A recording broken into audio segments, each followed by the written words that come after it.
pas travailler avec tout le monde. Et la chose que j'inculque vraiment à mon équipe, c'est que moi je travaille uniquement avec les gens qui le méritent, pas les gens qui en ont besoin. Et le problème, c'est qu'aujourd'hui, toutes les personnes ont besoin de gagner de l'argent, mais qui le méritent réellement, tu vois. Quand on regarde tous les témoignages de la majorité des leaders dans le marketing de réseau, à chaque fois dans leur témoignage, ils vont partager quelque chose qui est lié à un choc émotionnel. Qui est par exemple, je me suis séparé de quelqu'un, je me suis fait virer de mon job, j'ai eu un cancer, j'ai survécu à une maladie, j'ai perdu ma maman, j'ai perdu mon papa. La plupart des gens attendent un choc émotionnel pour changer leur life. Et vous avez la deuxième manière de pouvoir changer qui est avec la création d'habitudes. Quand je suis arrivé, on était 15 distributeurs. Quand je suis reparti, on était à peu près 130. Et en termes de rémunération, je suis passé de j'ai pas d'argent pour payer mon billet aller à 6 000 € de commission sur la semaine. Je fais une pause sur cette vidéo pour te partager que si aujourd'hui tu as un distributeur en MLM et que tu souhaites passer à un autre niveau dans ton activité, j'ai créé une vidéo de 20 minutes qui m'a mis plus d'1 semaine à préparer où je te montre le plan d'action étape par étape qui a permis à un distributeur que j'ai accompagné à passer la barre des 28 000 € par mois dans sa compagnie de marketing de réseau, et tout ça grâce aux réseaux sociaux et des méthodologies qui sont totalement nouvelles. Donc si tu souhaites la vidéo, tu as le lien dans la description. Let's go. On se retrouve ici dans un nouvel épisode du podcast Liberty Talk où on va aborder un sujet qui va intéresser énormément de personnes, comment développer son leadership et son attitude à travers le marketing de réseau afin que vous puissiez aller chercher des résultats supérieurs dans votre activité. Et pour ça, j'ai invité une personne qui va vous parler de cette thématique. Pour vous le présenter en quelques mots, c'est Sofiane, qui a pu bâtir des équipes là en très peu de temps, l'espace de 1 an et demi avec sa nouvelle compagnie, à plus de 1200 personnes. Donc croyez-moi que quand on parle de leadership et d'attitude, je pense que Sofiane va vraiment pouvoir vous apporter énormément de valeur par rapport à ça. Et justement, j'ai l'honneur de pouvoir l'avoir ici en live avec moi sur ce podcast. Du coup, Sofiane, merci en tout cas d'être venu sur le podcast Liberty Talk. Et en tout cas, c'est un plaisir de pouvoir t'accueillir là ensemble à travers ce podcast. Et est-ce que tu peux peut-être te présenter pour les personnes qui ne te connaissent pas, même si je pense qu'il y a beaucoup de personnes qui vont te connaître à travers ce podcast, un peu me partager qui tu es, tes résultats, ce que tu fais, etc. etc. Bien sûr, écoute, merci déjà à toi de m'inviter sur ce podcast. Écoute, pour me présenter, tu l'entends mon accent, moi je suis dans le sud de la France. Je m'appelle Sofiane, j'ai 40 ans. J'ai rencontré le marketing de réseau en 2009, à l'époque encore où les fax existaient, où on envoyait les contrats papier à travers fax. J'étais cuisinier à ce moment-là, j'ai fait 17 ans de cuisine et j'ai arrêté la cuisine il y a quelques temps maintenant. Et effectivement, j'ai redémarré le marketing de réseau après quelques années de repos, on va dire, d'arrêt, il y a quasiment un an et demi. Et d'ailleurs, là, pourquoi tu as décidé de te relancer dans le marketing de réseau là, parce que du coup, vu que tu avais fait une petite pause, etc., peut-être que tu as eu peut-être peut-être une accumulation, tu t'es dit, OK, bah là, j'ai plus spécialement envie de développer cette activité-là. Et qu'est-ce qui a fait que tu es revenu dans le marketing de réseau et là, en l'espace de un an et demi, d'avoir fait des résultats extraordinaires comme tu as pu du coup le faire, le pourquoi tu as redémarré? Mais écoute, c'est une très bonne question parce qu'en fait, j'étais un petit peu dégoûté. J'ai vécu un gros bas émotionnel sur une expérience que j'ai eue dans le marketing de réseau il y a quelques années de ça. Et un petit peu dégoûté, un petit peu écœuré. Et donc, du coup, j'avais préféré arrêter et essayer de faire autre chose. Sauf que j'ai dû reprendre la cuisine à ce moment-là, j'ai dû reprendre le salariat. Ça a été une période très compliquée mais j'avais pas trouvé chaussures à mon pied jusqu'en en octobre 2024 où j'ai choisi vraiment la société avec laquelle je voulais me relancer, mais différemment de ce que j'avais pu faire auparavant et surtout avec une meilleure intelligence financière. Qu'est-ce que tu penses, quoi, toi, par rapport à ça qui est dans le marketing de réseau? On dit souvent que des fois, il y a certaines personnes qui n'ont pas spécialement les résultats qu'ils souhaitent avoir ou ne sont pas spécialement alignés par rapport à ce qu'ils font parce qu'ils ne sont pas spécialement dans le bon véhicule. Et des fois, en changeant de véhicule, ça permet de pouvoir peut-être être plus aligné par rapport à ce qu'on fait. Parce qu'en fait, quand tu regardes dans le marketing de réseau, c'est pas le premier démarrage pour la majeure partie des gens, c'est pas nous-mêmes qui avons trouvé le marketing de réseau, mais c'est le marketing de réseau qui nous a trouvé. Et on a démarré souvent, d'ailleurs la première compagnie un petit peu ainsi, parce que c'est une personne qui nous a invités, soit sur les réseaux sociaux, soit en vrai, etc. Mais des fois, c'est vrai qu'il y a des personnes qui se retrouvent pas spécialement dans la compagnie qui leur correspondait le plus. Est-ce que pour toi, ça a été le cas aussi également? Est-ce que peut-être un petit mot que tu pourrais, il y a peut-être des personnes qui sont sur ce podcast et qui sont dans leur première compagnie marketing de réseau et peut-être qui vont ressentir la même chose que tu as peut-être pu ressentir si ça a été le cas? Ouais, c'est exactement ça. En fait, tu as très bien dit. Aujourd'hui, il faut savoir qu'en général, la première société, on ne la choisit pas. Alors, tu sais, j'aime bien dire, si on ne l'a pas choisi et qu'on est bien, qu'on est aligné, que que tout se passe bien, ben, tant mieux, parce que du coup, là, tu peux réellement réussir. Mais si c'est le cas contraire, où ben, c'est un peu plus, on va dire, compliqué, et au début, on est en mode apprentissage. Quand on démarre, on a plein de choses qu'on ne sait pas. On a plein de choses qu'on ne sait pas, on a des compétences qu'on ne sait pas encore. Moi, pour t'expliquer un petit peu, là, j'ai mis 4 ans avant de gagner de l'argent dans ma première compagnie. Les 4 premières années ont été Dingue. très très compliquées parce que il y a des choses que j'avais pas compris, que j'avais pas assimilées, ben, notamment l'attitude, le leadership qu'on va parler tout à l'heure, tu vois. C'est clair. Et là, par exemple, est-ce que tu pourrais donner, là, par rapport à ton expérience et toi, ce que tu as pu voir, ressentir à travers cette industrie, euh, comment est-ce qu'on peut reconnaître aujourd'hui dans le marketing au réseau si on est vraiment dans la bonne compagnie qui est appropriée à soi-même? Quelles est toi, pour toi les choses à regarder ou à ressentir pour savoir si on est dans la bonne compagnie ou pas et qu'on est dans le bon véhicule pour aller chercher les objectifs qu'on souhaite avoir? Je pense que déjà, tu sais, on en parle des fois peut-être pas assez, la upline. La upline, le système, la personne avec qui tu travailles au quotidien. Je pense que ça, déjà, c'est vraiment important d'être aligné avec les valeurs, avec le système, d'être vraiment aligné sur ça. C'est déjà pour moi un point hyper important pour pouvoir être aligné avec ce que la compagnie propose également, que ce soit un service, un produit, pouvoir l'utiliser, pouvoir être confiant sur ça et après vouloir se développer, vouloir avoir une enseignabilité, une coachabilité à 10 sur 10, tu vois.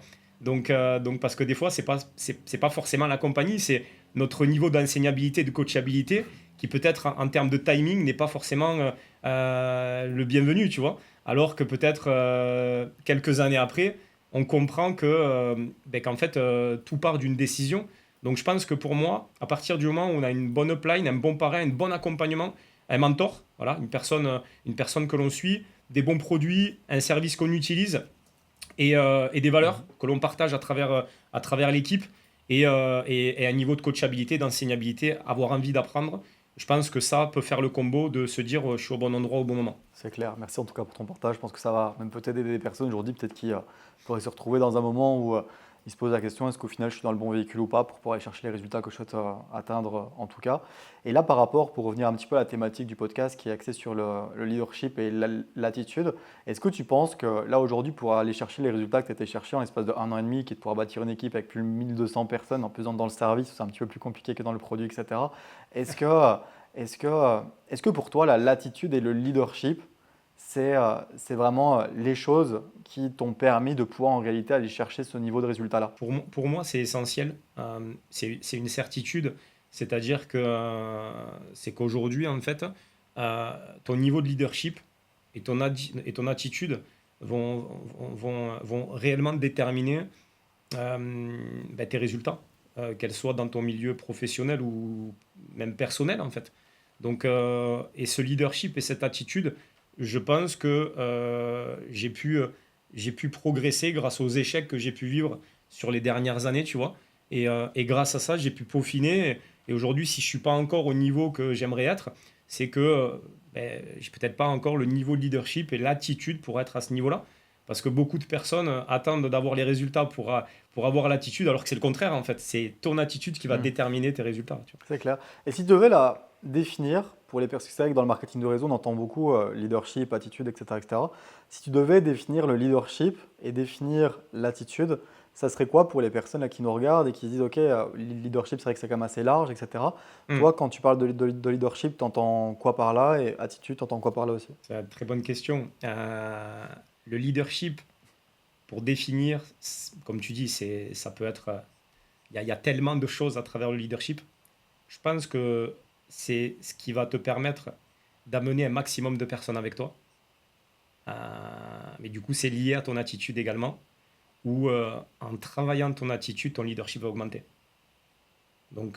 Je pense Ok. que il faut travailler ces deux choses et comprendre qu'est-ce que avoir une bonne attitude peut m'amener et qu'est-ce que avoir du leadership veut dire et comment le travailler au début, tu vois. C'est clair. Et c'est quoi pour toi, là, quand on parle de bonne attitude dans le marketing de réseau, quelles sont les bonnes attitudes qu'on doit avoir et peut-être les choses aussi également à désapprendre et à enlever afin de pouvoir avoir une bonne attitude dans le marketing de réseau?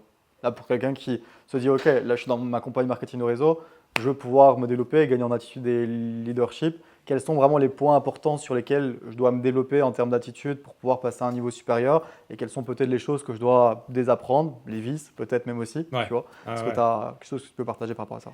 Ouais, complètement. Ça me fait sourire parce que souvent, écoute, ça faisait partie de mon histoire, ça fait partie de mon histoire. L'attitude, j'avais pas forcément la meilleure attitude quand j'ai démarré dans l'industrie. Et je pense en fait que dans le marketing de réseau, on peut démarrer avec 50 euros.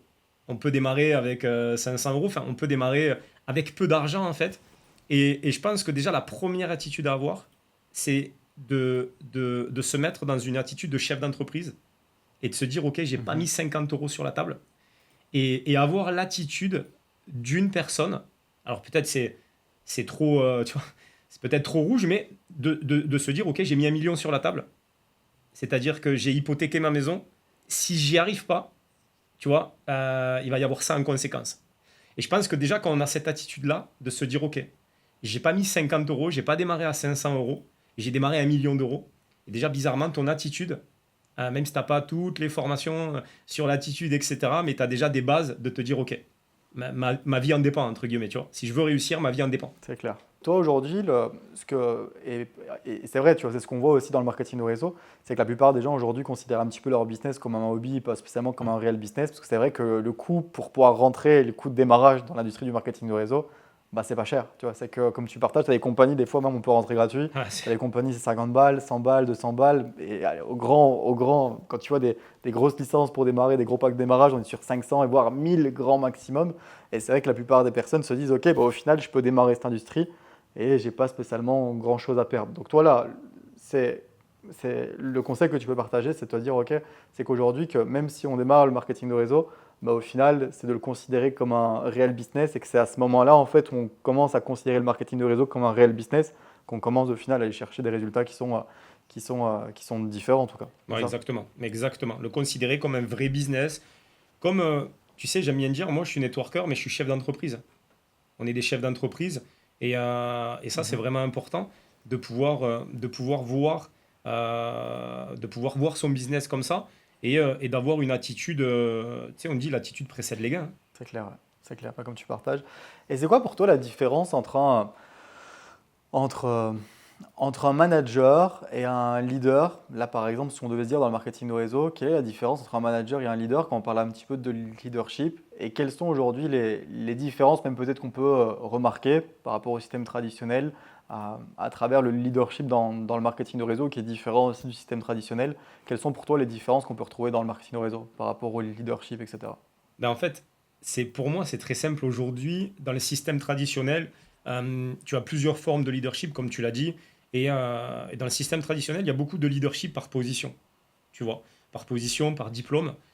Tu vas écouter ton supérieur parce que il est directeur commercial, parce qu'il est manager, parce qu'il a un bac plus 4, etc. Donc tu vas l'écouter pas parce que peut-être qu'il est compétent sur le terrain, mais pas parce qu'il te montre qu'il est compétent sur le terrain, mais parce qu'au niveau salaire, au niveau position, management, il est plus haut que toi. Euh, Nous, dans le marketing de réseau, c'est ce que j'aime, c'est qu'il y a un leadership de position, mais ce leadership de position va se passer avec de la compétence terrain et d'amener des personnes avec nous pour aller chercher des résultats. Et c'est ça aujourd'hui qui change tout, c'est-à-dire que on n'est pas des managers, parce que les gens font pas ce que tu dis, les gens font ce que tu fais. Et donc du coup, tu dois montrer l'exemple en tant que leader, et c'est là où ton niveau de leadership et ton attitude doit être irréprochable pour que tu puisses montrer à tes équipes la voie en fait et amener un maximum de personnes avec toi. Donc on est vraiment, c'est ce que j'aime, on est vraiment payé pour aider les gens à réussir à s'élever. Donc pour moi, un manager qui fait juste manager, pour moi, c'est mon avis, il fait pas long feu. Parce qu'à un moment donné, tu fais pas forcément ce qu'il y a à faire et c'est pas ça le but du marketing de réseau. C'est clair. Et pour toi, c'est à partir de quel moment qu'une personne commence à devenir réellement un leader? Est-ce qu'au final, c'est le titre et la position, tout Parce que tu vois, dans le marketing de réseau, ce qu'on partage, c'est dès que tu atteins une telle position, tu es considéré comme leader. Est-ce que toi, tu le considères ainsi?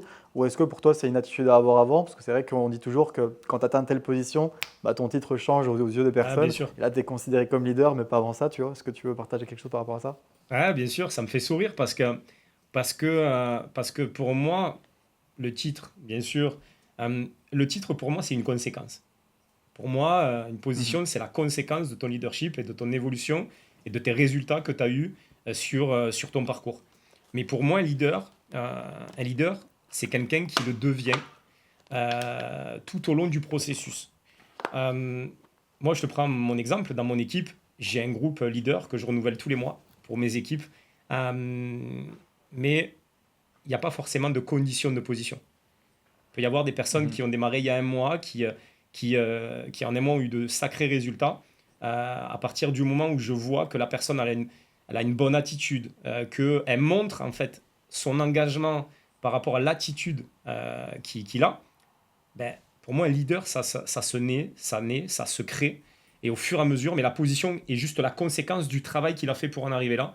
Et pas être dans le truc, en tout cas, c'est pas ma politique, ou de dire, OK, il a la dernière position, c'est lui un leader, et le mec qui a démarré le mois dernier, c'est pas un leader. Non, non, non, non.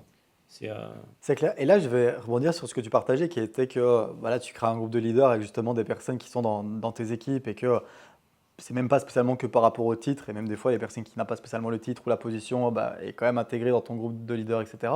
Et j'aimerais rebondir sur un truc qui est, est-ce que pour toi, un distributeur engagé dans le marketing de réseau, c'est seulement là une conséquence de résultats qu'il a pu atteindre, ou est-ce qu'au final, là, par exemple, tu as un distributeur dans tes équipes dans le marketing de réseau qui est coachable à 100% par rapport à ce que tu partages, qui est engagé, pas seulement motivé, et qui passe massivement à l'action et qui est passionné par ce qu'il fait, mais au final, il n'arrive pas toujours, même en écoutant ce qu'il partage, il n'a pas spécialement les résultats escomptés ou ça prend un peu plus de temps. Est-ce que tu considères ça comme un distributeur potentiel ou tu es seulement focus sur tu as du résultat, je bosse avec toi et enfin je bosse avec toi et je mets plus d'énergie sur toi.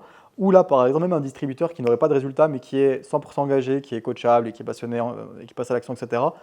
Tu le considères comme un futur leader potentiel à travers ton activité. ouais. Écoute, pour moi, le résultat, bien évidemment, c'est important. C'est important, mais il n'y a pas que le résultat qui compte. Pourquoi? Parce que pour moi, chacun a son processus. Chacun a son processus d'évolution, chacun a son processus de leadership. Et il y a des personnes qui vont avoir du résultat plus rapidement que d'autres et d'autres moins rapidement que d'autres, mais ça ne veut pas dire qu'ils ne sont pas des leaders. À partir du moment où, je pense, où tu as une coachabilité, où tu as une enseignabilité, où tu as une envie d'évoluer, où tu as une prise de conscience, que tu sais qu'il faut que tu améliores la personne que tu es, car la réussite vient par la personne par la personne que tu deviens. Donc à partir du moment où tu as cette envie-là, tu feras partie de ce groupe que je mets en place tous les mois. Pour au contraire, mon but est de pouvoir aider ces personnes-là à évoluer, à passer un cap. Et peut-être que son processus va prendre un petit peu plus de temps que les autres, mais mon rôle n'est pas de l'écarter parce qu'il n'a pas de résultat. Au contraire, c'est de lui donner toutes les chances pour qu'il puisse, on va dire, avoir un processus un petit peu plus accéléré que d'autres, tu vois. Donc il y a résultat C'est et clair. attitude. Parce que du coup, là, c'est qu'une histoire Mm. d'attitude. Ok. Et c'est quoi la différence dans ton réseau? Parce que bon, tu as quand même énormément de personnes dans ton réseau aujourd'hui. C'est quoi la différence que tu vois entre un distributeur qui se démarque comme un leader dans ton activité et un distributeur un peu plus normal qui n'arrive pas à aller chercher plus de résultats mais qui n'a pas les résultats escomptés? Et aussi en termes d'attitude, c'est quoi, enfin, attitude et de leadership, etc. C'est quoi la différence que tu vois dans ton réseau quand tu vois une personne qui est vraiment en pleine croissance? Et encore une fois, on parle pas seulement de résultats comme Ouais. tu le partageais et une personne qui est plus stagnante ou qui n'a pas les résultats en tout cas qu'il souhaite, c'est quoi les différences que tu vois à travers ton réseau? Ben, je pense que déjà, il faut voir un petit peu, il y a pas mal de choses à prendre en compte. C'est que je vais regarder les personnes engagées sur le terrain depuis un certain temps. Aujourd'hui, on parle de résultats, on parle de croissance, mais concrètement, on le sait que peu de personnes prennent des décisions. Parce qu'à partir du moment où on prend la décision, ton attitude change. Donc, c'est plus du feeling. Je vais voir une personne. une personne qui a pris une décision, son attitude va changer, va être là sur tout l'école, va être là, va poser des questions et des feedbacks. Si la personne elle est au 50e niveau, je vais avoir un feedback par rapport au leader upline qui va m'expliquer un petit peu les personnes, on va dire, les leaders émergents dans son équipe. Donc c'est plus ça, c'est plus tu sais, tout est une question d'énergie et je pense que c'est au feeling. Mais peu importe si la personne elle est dans mes premières lignes ou au 50e niveau, si je vois que la personne en vaut la peine et qu'elle est là depuis quelques mois, qu'elle est présente sur l'école, qu'elle fait des prêts. Et je rebondis sur ça avec un exemple. Tu vois, j'ai une personne qui était à mon 30e niveau, que je ne connaissais pas, qui avait fait 20 prêts. Tu vois, 20 prêts. Son leader upline n'était plus, sa upline n'était plus là, c'est son leader upline qui avait pris le relais. Je le voyais sur l'école et j'ai travaillé fort avec lui. J'ai travaillé très très fort avec lui parce que je me suis dit, 20 presse, il demandait rien à personne. Ça fait partie, tu vois. Et je le voyais sur les zooms de formation. Je me suis dit, c'est avec lui qu'il faut que je travaille, tu vois. Donc voilà un petit peu au au niveau stratégique comment je peux fonctionner. Ok, et j'aimerais te poser une question qui est, des fois quand on a, bon, la plupart des gens qui ont démarré dans le marketing de réseau ont des top leaders, etc. etc. Et on pourrait se poser la question des fois, et c'est vrai qu'il y a des distributeurs qui pensent ainsi en disant, ouais les leaders, ils ne travaillent qu'avec les personnes qui ont du résultat, mais si au final je suis pas pro, enfin si, mais ils ne travaillent pas avec moi. Ok. Hmm. Et c'est vrai que tu as plein de distributeurs qui partagent ça, où ils ont l'impression que les leaders ne se focusent que sur les personnes qui amènent, enfin qui sont productives, qui amènent du résultat, etc. Et ne peuvent pas travailler avec, et que ne travaillent pas par exemple avec certaines personnes, etc. Là, quelle est la chose que tu aimerais partager par rapport à ça? Parce qu'il y a des personnes qui pourraient se dire, ah, les leaders, ils sont mauvais, etc., parce qu'ils ne travaillent que avec telle ou telle personne, mais ne travaillent pas avec moi. Qu'est-ce que tu as à partager par rapport à ça? Ben, je pense que déjà, euh, moi, je vais travailler avec les dernières personnes qui sont arrivées. Tu sais, je fais du taproot. C'est une compétence qui est pour moi Mhm. primordiale. Je n'ai jamais arrêté de faire du taproot. Les 1200 personnes découlent de 18 personnes parrainées, tu vois. C'est parce qu'à un moment donné, on a fait, on a fait du travail en profondeur. Donc, je peux travailler avec la dernière personne qui a démarré avant-hier et je vais aller creuser. Et c'est comme ça, en fait, que je vais voir, en fait, l'engagement des gens. Et après, il faut savoir aussi que tu peux pas travailler avec tout le monde. Et la chose que j'inculque vraiment à mon équipe, c'est que moi, je travaille uniquement avec les gens qui le méritent, Mhm. pas les gens qui en ont besoin. Et le problème, c'est qu'aujourd'hui, toutes les personnes ont besoin de gagner de l'argent. Mais qui le mérite réellement, tu vois? Qui le mérite réellement? Euh, Aujourd'hui, je disais ça sur un call d'équipe hier où les gens sont... Encore une fois, il n'y a pas de critique sur ça, tu vois, mais aujourd'hui, les gens sont engagés pendant 40 ans, des fois, tu vois, pour quelqu'un qui, quand tu leur demandes un jour de congé, ils te disent non, mais pendant 40 ans, ils vont être engagés. Et des personnes ne sont pas prêtes à s'engager un an, tu vois, un an, au final, tu vois. Donc tout ça va faire que je vais travailler avec toi et surtout, ben, tu as des leaders en dessous. Donc en duplication, ben, moi, je me réfère beaucoup à mes leaders. C'est-à-dire que ces leaders vont travailler avec des dernières personnes. Quand je vois que ça vaut le coup, je leur demande de me le dire. Et comme ça, après, moi, je peux prendre le relais avec eux. Mais travailler, tu peux pas travailler avec tout le monde. Et je me donne une règle, c'est que je travaille avec 5 personnes, pas plus. J'ai que 5 personnes avec qui je travaille. Des fois, ça va durer 3 mois avec les cinq mêmes personnes, mais des fois, ça va se renouveler. Mais quand je prends quelqu'un, je travaille vraiment de A à Z avec lui. Et par rapport encore une fois, à ce qu'on a dit tout à l'heure, par rapport à son attitude, par rapport à ce qu'il fait, etc. Mais oui, on ne peut pas travailler avec tout le monde, malheureusement. Et comme tu le partages, toi, qui est là, ce que tu disais, qui est je travaille avec les personnes qui le méritent. Donc en fait, et là pour les personnes qui nous regardent, c'est des fois en fait, et ça je pense, là, tu pourras le partager si ça fait partie aussi également de l'attitude et du leadership, ce que je vais partager, mais qui est que c'est pas de jeter la pierre sur le leader en disant il ne me regarde pas et ne travaille pas avec moi parce que il a ses chouchous, les personnes avec qui il a envie de travailler, les personnes avec qui il bosse le plus, etc.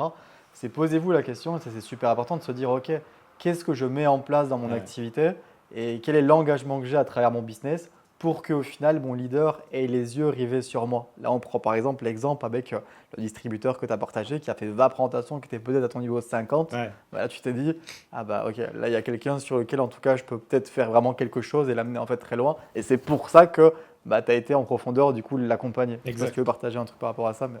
Exactement. En fait, tu sais, je prends l'exemple d'une équipe de foot. Sur une équipe de foot, je sais pas, il y a peut-être une vingtaine de personnes, 25 personnes, je sais pas, tu vois, mais l'entraîneur, le sélectionneur va travailler plus avec une personne qui va faire la différence sur le terrain, en fait, tu vois.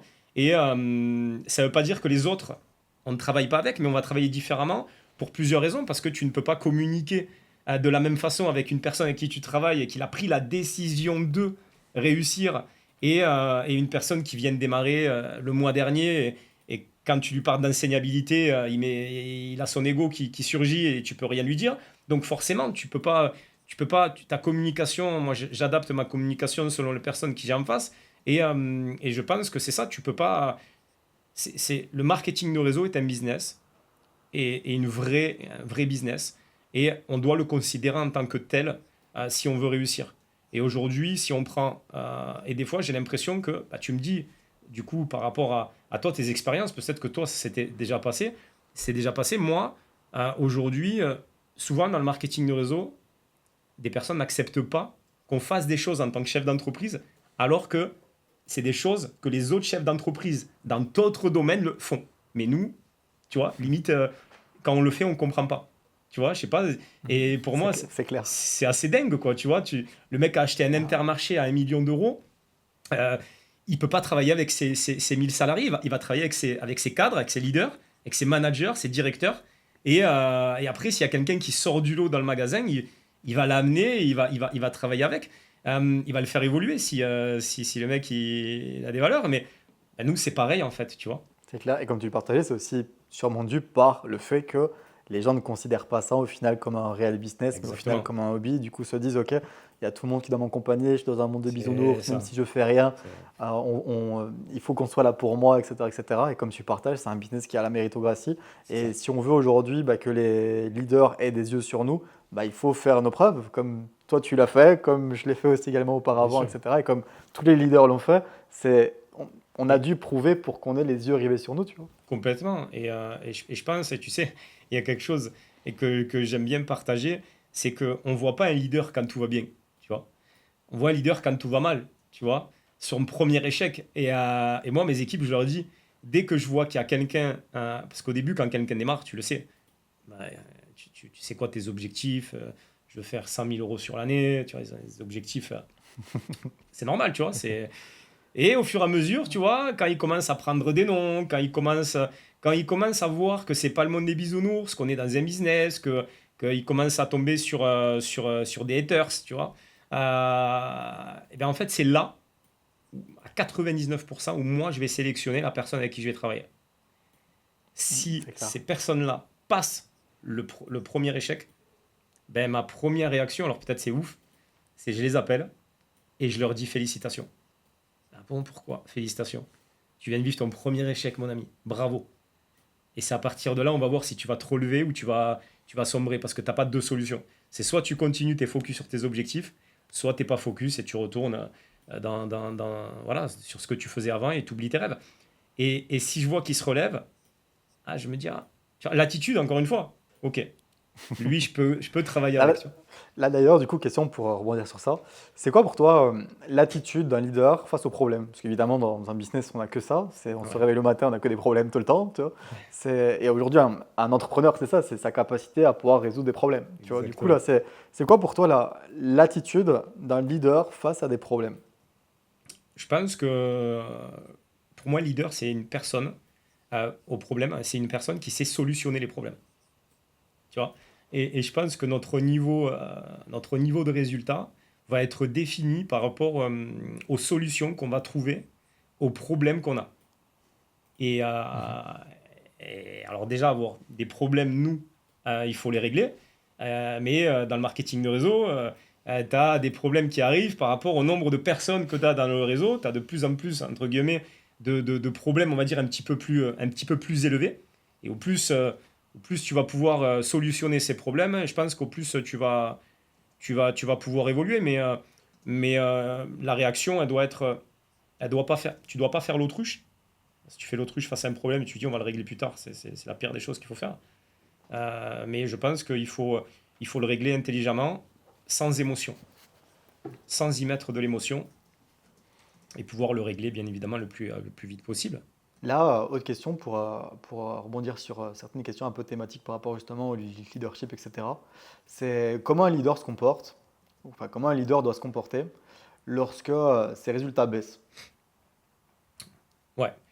Ben, je pense on vit tous ce genre de choses, on a tous vécu ce genre de choses où on a un gros momentum et des fois on a une petite baisse. Ben, en fait, la baisse, je pense on doit avoir une attitude de peut-être de remise en question. On doit comprendre pourquoi. On doit comprendre les chiffres. Tu vois, j'écoute, peut-être tu connais Kevin Trudeau, et il dit quelque Mhm. chose d'important, il dit il faut connaître le score. Tu dois connaître le score et de pourquoi il y a une baisse de chiffre d'affaires, pourquoi il y a un ralentissement. Est-ce que c'est dû par rapport au système, à la duplication, à ton attitude? Parce que souvent, je l'ai vécu au début, quand tu fais un gros rush, que tu vas atteindre une position, que tu atteins cette position, tu relâches après, tu baisses, tu vois. Mhm. On l'a tous vécu et on pense qu'on y est arrivé. Tu vois. Parce que voilà, tu sais, les 10 000 premiers euros qu'on fait dans l'industrie, tu te dis, ouais, je fais 10 000 euros. Ah ouais, mais en fait, si tu veux les refaire, faut continuer à charbonner, on n'y est pas arrivé, tu vois. Et souvent, ben, c'est là où le momentum baisse. Mais j'ai envie de te dire, on est obligé de passer par là pour comprendre, analyser et pouvoir que ça arrive le moins souvent possible dans le futur. C'est sûr. Et là, et comme tu partages, tu vois, et ce qu'il y a derrière tout ça, c'est de se dire que c'est normal d'avoir des moments de baisse, Ouais. des moments où ça va un petit moins bien.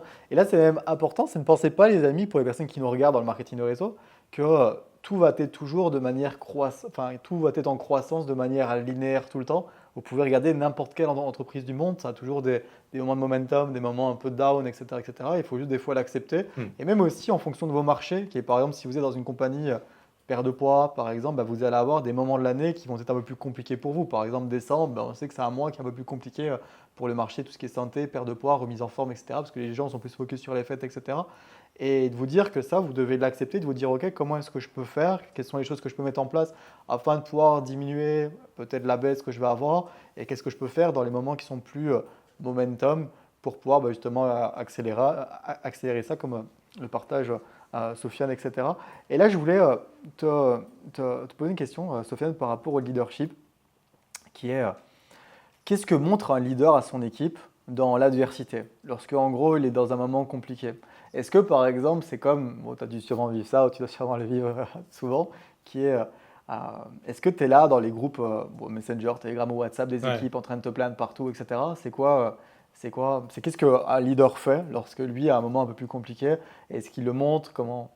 Ah ouais, c'est, ouais, c'est délicat parce que pour moi, on m'a toujours dit, et j'ai toujours inculqué ça à mes équipes, tu te plains à ta upline, tu vois, mais jamais à ta downline, jamais devant tes équipes et tout ça. Et j'aimerais te raconter une petite histoire. Quand je démarre, moi, quand je redémarre, il y a 1 an et 4 mois, je suis au RSA à ce moment-là. C'est très compliqué pour moi, j'ai pas d'argent. Par contre, en présentation, personne ne le voyait. Personne ne le voyait, c'était important pour moi. Et je pense qu'il y a quelque chose qui est important, c'est le ressenti. Quand tu es sûr d'y arriver. Tu sais, ce ressenti-là où Exact. tu n'as rien sur le compte, mais tu sais que tu vas y arriver. Et je pense qu'à partir du moment où on a cette attitude-là, ben en fait, on ne peut pas le montrer aux équipes. Parce que si on le montre aux équipes, ça veut dire que émotionnellement, on est touché. Si émotionnellement, on est touché, on ne peut pas avoir les résultats escomptés. C'est pas possible, en fait, parce que tout est question d'énergie. Et je termine au mois de mars. Je vais, en tout cas pour ma part, sur l'île de la Réunion pour développer des équipes. J'ai pris le billet aller, j'ai pas pris le billet retour. J'avais 1 200 € sur le compte. Je venais de faire mon quatrième mois, c'était 1 300 euros. C'était soit je vais à la Réunion et je développe les équipes là-bas parce que je m'étais engagé avec la personne qui m'avait fait confiance là-bas, soit je paye mon loyer. Bon, tu te doutes bien que ben, je voulais payer le loyer, tu vois, mais je suis allé à l'île de la Réunion, ça a marché. Et j'ai pu prendre le billet retour, mais mon attitude face à ça, pour moi, personne ne l'a vu. Parce que j'étais convaincu, au niveau énergétique, je savais que j'allais y arriver, que ça allait pas poser un problème. Et la plupart des personnes prennent les choses à cœur, émotionnellement sont touchés et forcément en font part à leurs équipes. Et là, ça devient vraiment problématique. C'est clair. C'est pour ça que d'ailleurs on dit dans le marketing de réseau qu'il y a 3 croyances à développer qui sont super importantes et ça va au-delà des compétences techniques, etc., qui est avoir une croyance indestructible envers l'industrie du marketing de réseau, Mm. avoir une croyance indestructible envers sa compagnie et la vision de la compagnie, etc., et avoir une croyance indestructible envers notre capacité à pouvoir se dire on peut atteindre des résultats incroyables comme tu le partages, tu vois, qui est avec la certitude que oui, on peut avoir des résultats de fou. Ouais. Encore une fois, ça le montre. Et là, d'ailleurs, la petite question à te poser qui est par rapport à là, l'engagement et l'investissement que tu as fait pour aller à l'île de la Réunion, c'était quoi les résultats qui ont découlé de tout ça avec cette attitude que tu avais justement? Ben, les résultats, quand je suis arrivé, on était 15 distributeurs. Quand je suis reparti, on était à peu près 130, tu vois. Incroyable. Et en termes de rémunération, je suis passé de j'ai pas d'argent pour payer mon billet aller à 6 000 € de commission sur la semaine. Voilà. C'est dingue. C'est, C'est c'est- dingue. C'est fou. Mhm. Donc je pense, Et là, du coup, ouais, excuse-moi. ouais, vas-y. Mais je pense Non, qu'avec vas-y, cette vas-y. attitude, tu peux amener beaucoup de personnes avec toi. Parce que tu leur montres que c'est possible. Mhm. Et je pense que le MLM, la beauté de cette industrie, c'est montrer que c'est possible à monsieur et madame tout le monde, que c'est possible, peu importe d'où tu viens, peu importe ce que tu as fait, peu importe, juste avec de la croyance, une attitude et un développement de leadership, tu peux y arriver. C'est clair. Et là, pour une personne qui nous regarde et qui se dit, OK, là, j'écoute Sofiane, j'écoute Jonathan, etc. J'ai envie de me mettre à passer un next step dans mon activité, etc. Est-ce qu'il y a pour toi des habitudes que la personne peut mettre en place dans sa vie de tous les jours afin de pouvoir se développer là en termes de leadership et se développer en termes d'attitude, des habitudes que tu recommanderais à faire vraiment des non négociables à faire durant une certaine deadline en termes de jours peut-être ou n'importe quoi, mais qu'une personne peut directement implémenter dans sa vie et dans son activité. Bien sûr. Alors moi, je pense concrètement que la visualisation, c'est quelque chose de hyper important. La visualisation, parce qu'encore une fois, c'est notre vie, c'est nos objectifs, il faut le visualiser. Si je dois donner un conseil, c'est vraiment visualiser.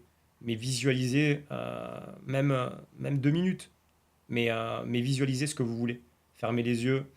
Le visualiser, c'est bien et le ressentir, c'est encore mieux. Tu vois? Créer du rêve.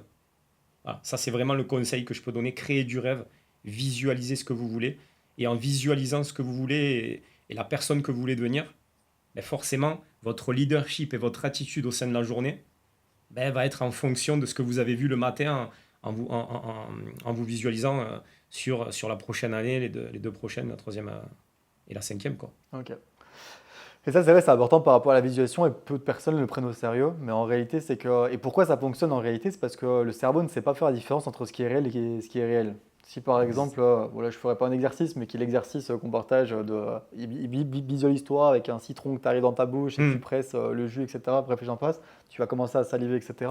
Et en fait, parce que c'est juste que le cerveau ne sait pas faire la différence entre ce qui est réel et irréel, justement par rapport à ce que Sofiane vous partage, c'est qu'en fait, tout ce que vous êtes en train de visualiser, de visualiser avec la répétition, en fait, ça peut se créer là après dans la matière parce que votre cerveau va commencer à créer des émotions différentes qui va vous permettre de pouvoir avoir des schémas de pensée différents Hmm. et donc du coup après de pouvoir faire des actions qui sont différentes. Donc c'est super important ce que tu partages, Sofiane, comme tu le partages, tu vois.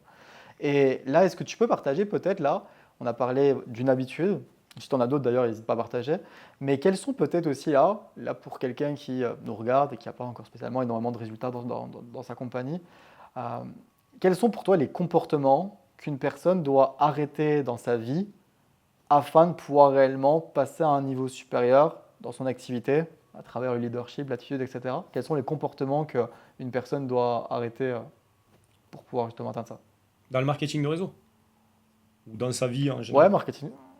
Bah ouais, Ouais. parce qu'en fait, ouais, même dans sa vie de manière générale. Parce que pour moi, la personne que tu es, la personne que tu es va faire la personne que tu vas devenir. Donc si tu veux devenir une certaine personne, il faut que tu commences à être déjà cette personne-là. Donc déjà, arrêter de se plaindre. Ça, c'est se plaindre, être négatif, tu vois. Et être content de ce qu'on a. Ça, c'est important, ça. Souvent, on n'est pas content de ce qu'on a. Ah, mais Tu sais, ah, mais j'ai fait que ça.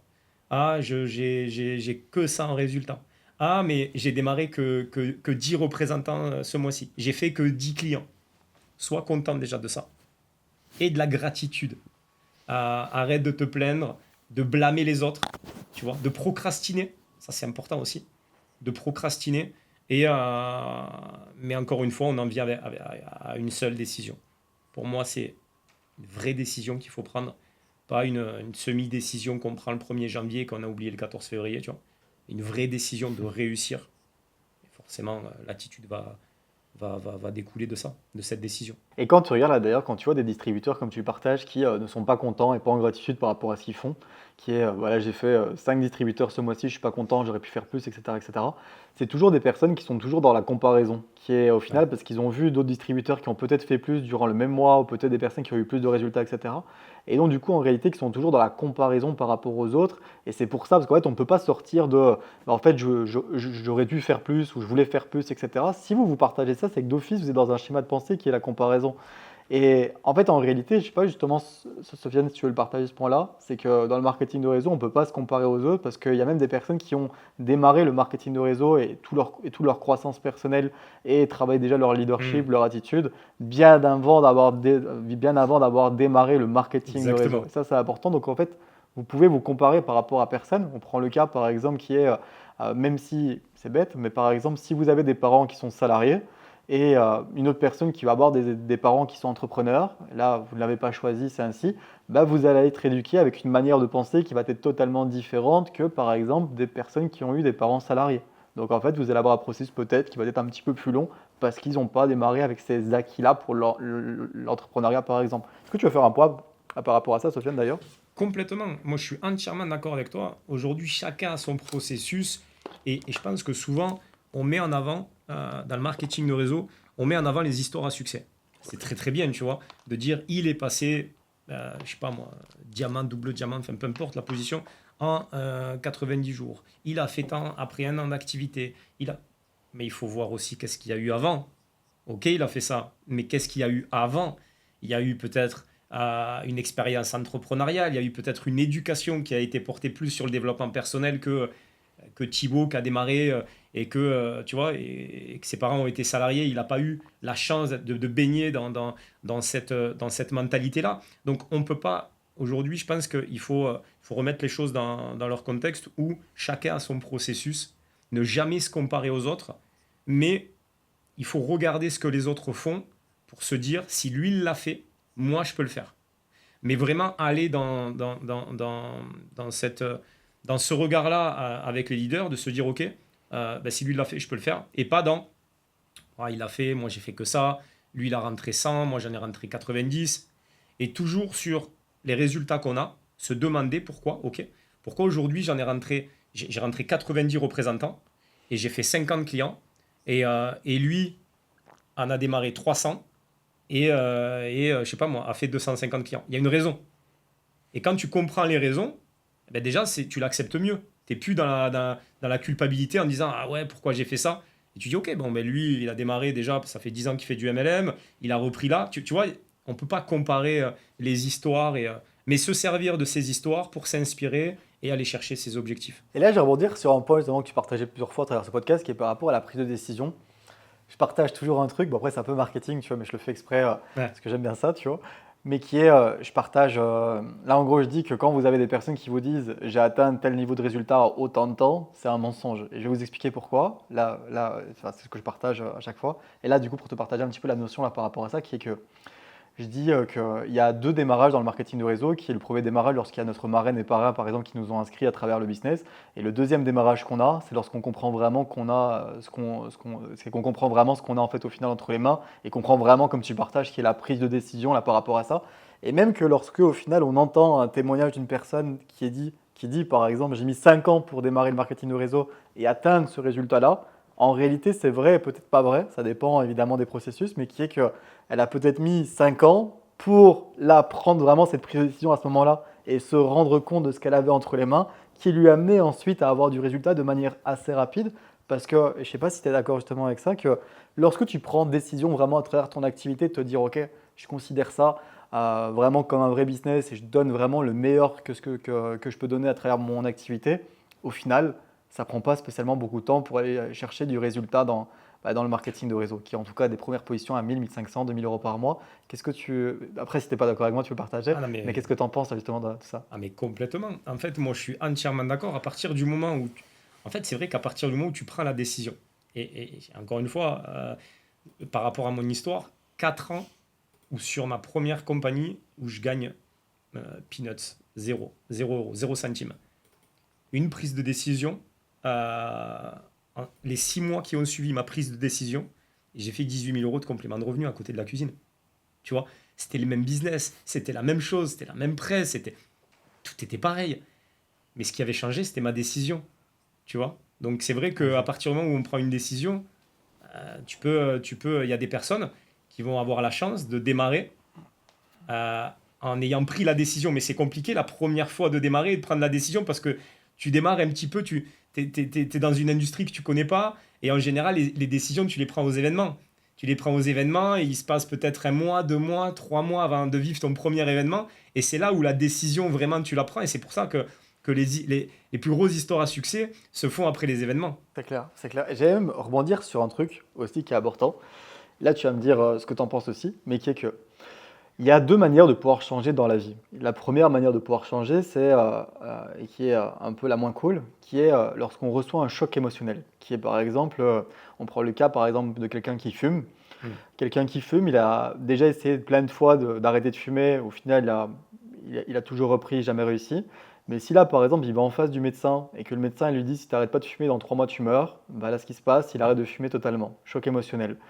Et quand on regarde, et c'est vrai, qui est là, bon, tu vas me dire, bon, je dis c'est vrai, tu vas me dire si c'est vrai ou pas, mais qui est que quand on regarde tous les témoignages de la majorité des leaders dans le marketing de réseau, à chaque fois dans leur témoignage, ils vont partager quelque chose qui est lié à un choc émotionnel, dans la majeure partie des cas, qui est par exemple, je me suis séparé de quelqu'un, je me suis fait virer de mon job, j'ai eu un cancer, j'ai survécu à une maladie, j'ai perdu ma maman, j'ai perdu mon papa, etc., etc. Et à partir de là, prise de décision, et tac, tac, tac, tac. Et en fait, en réalité, c'est que la plupart des gens attendent un choc émotionnel pour changer leur life. Et vous avez la deuxième manière de pouvoir changer qui est avec la création d'habitudes. On dit que l'habitude, ça met 21 jours pour créer une nouvelle habitude et 6 mois pour pouvoir créer une nouvelle identité, blablabla. Qui est de créer de nouvelles habitudes comme justement tu le partages aussi à travers le podcast, mais qui est la chose un peu plus compliquée parce que c'est là où au final ça fait mal et où des trucs qui sont un peu chiantes, comme par exemple quand on veut commencer le sport, qui est quand je démarre le sport, le premier jour, c'est chiant, on n'a pas envie d'y aller. Ouais. Après une semaine, 10 jours, on se dit, je commence à apprécier. Après 20 jours, c'est comme quasi normal. Et après 6 mois, je peux même plus vivre sans aller au Ouais. sport. Et est-ce que tu veux partager un petit point aussi là, par rapport à ça, ou même si tu as un point de désaccord avec moi, sans problème, tu vois, mais là, si tu veux peut-être partager quelque chose par rapport à ça. Ouais, complètement. Alors, moi, je suis d'accord. Je suis d'accord et pas d'accord. Je suis d'accord dans le sens où c'est vrai, c'est euh, c'est par rapport à un choc émotionnel. Euh, je te prends mon expérience, par exemple. En août 2024, je fais énormément d'heures en cuisine. Je commence à 8 heures, je finis à 15 heures, je reprends à 18, enfin, non-stop, tu vois. Et, euh, et ma fille m'a toujours connu en tant qu'entrepreneur, tu vois. Et donc, du coup, n'a pas l'habitude que je travaille. Et un jour, on m'amène une boîte, une tirelire. Ma femme, je la voyais pas du tout. Et ma fille, je la voyais encore moins. Et en fait, n'arrivait pas à dormir tant que je n'étais pas rentré le soir. Ça, moi, ça a été mon choc émotionnel. Elle m'a donné de l'argent pour me demander, papa, est-ce que tu peux arrêter de travailler le soir? Si je te donne des sous, travaille que le midi. Ça a été mon choc émotionnel. Donc, je te rejoins sur ça. Je suis entièrement d'accord avec toi sur ça, tu vois. Il faut un choc émotionnel. Et j'ai repris le MLM un mois et demi après. Les habitudes, je pense, où je ne suis pas d'accord, c'est que les habitudes, pour moi, une personne crée une habitude et maintient son habitude à partir du moment où elle a pris une décision. Et du coup, pour prendre une décision, entre guillemets, il faut un choc émotionnel, ou quelque chose qui va faire que tu vas prendre cette décision. Et c'est pour ça que pour moi, beaucoup de personnes n'arrivent pas à tenir des habitudes. Parce que ils ont pris la décision à 80%, tu vois. Mais 80%, c'est pas une décision. Et c'est pour ça qu'en général, les gens prennent des décisions le 1er janvier. Arrivé au mois de mars, il n'y a plus personne à la salle de sport, tu vois. Non, et je pense que ça va avoir du sens, en tout cas, à beaucoup de personnes qui sont sur ce podcast. Et si Là, Sofiane, je peux partager un dernier mot pour les personnes qui nous regardent, pour terminer en beauté sur le podcast. Qu'est-ce que tu pourrais partager justement par rapport au leadership, l'attitude, etc.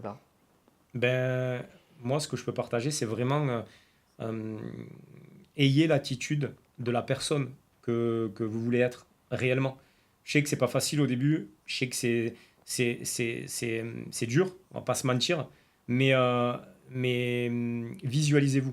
Visualisez-vous comme la personne que vous voulez être dans votre business, dans votre couple, avec vos enfants, peu importe, mais la personne que vous voulez être.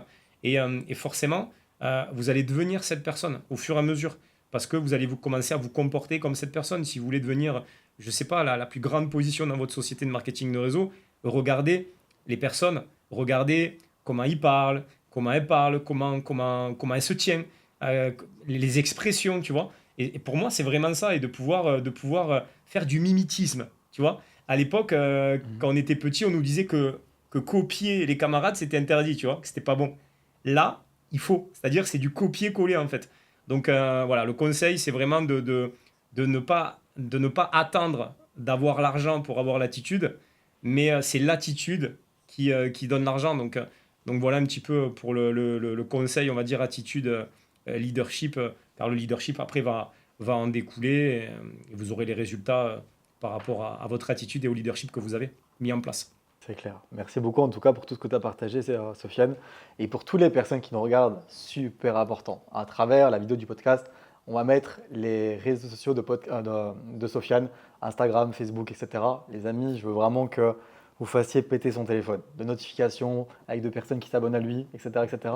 Parce qu'il y a une chose, les amis, dans le marketing réseau qui est super importante, c'est de pouvoir s'inspirer de personnes. Et là, vous avez vraiment une personne auquel vous pouvez en tout cas vous en inspirer en termes de leadership, d'attitude et à travers les résultats incroyables qu'il a pu atteindre dans sa compagnie marketing de réseau. Là, en très peu de temps, 1 an et demi, plus de 1200 distributeurs, c'est totalement dingue. Et encore une fois, dans le marketing de réseau, ce n'est pas une secte, les amis. Des fois, on peut prendre le leadership à côté. On n'est pas obligé de se dire, OK, je suis seulement focus avec les personnes de ma compagnie, etc. etc.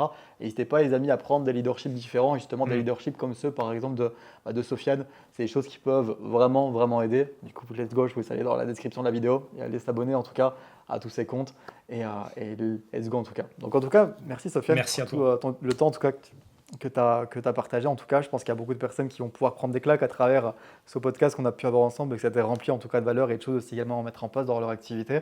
Et au plaisir en tout cas de pouvoir peut-être refaire un podcast ensemble dans le Carrément. futur en tout cas. Merci beaucoup en tout cas. Merci pour l'invite et merci. C'était un réel plaisir.